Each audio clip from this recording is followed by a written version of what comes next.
A content calendar helps you to be organised about your social media activity.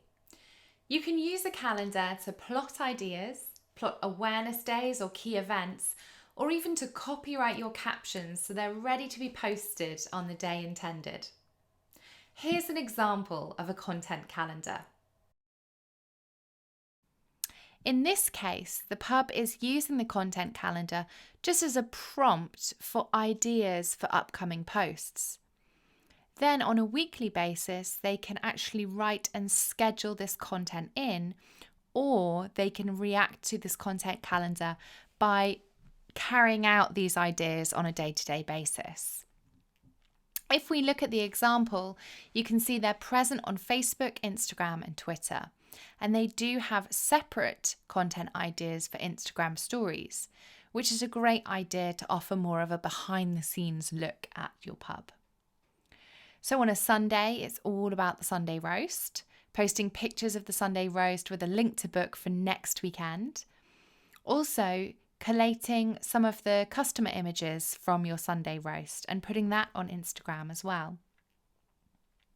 On a Monday, it's about looking back at the weekend's activities. So in this case, it was a Saturday night comedy night and posting some of the pictures that have come through from the professional photographer. On Tuesday, it's about fish and chip night happening tomorrow. A teaser graphic can go out on Facebook and Twitter, but not on Instagram, this pub has decided.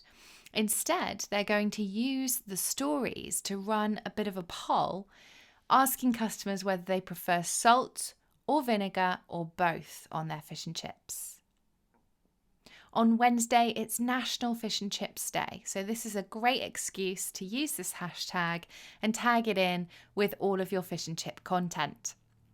You can see there's a few different types of content being posted, including customer images, a video about the takeaway available, and just a happy National Fish and Chips Day post.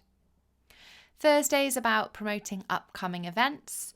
Friday is about promoting the gin and tonic menu. In Instagram stories, this pub is going to use a video of their bar staff discussing the new gin menu. And on Saturday, it's all about the football timings for the Saturday fixtures. On stories, there will be a video of a packed pub showing the football. And on Twitter and Facebook, it's more about posting the timings. So you can see using a range of different content and also not always putting everything on every platform can work well for you as a pub. You can find a link to a free content calendar template in the notes below this video. Google Sheets and Microsoft Excel are both free tools available for you to use to host your content calendar.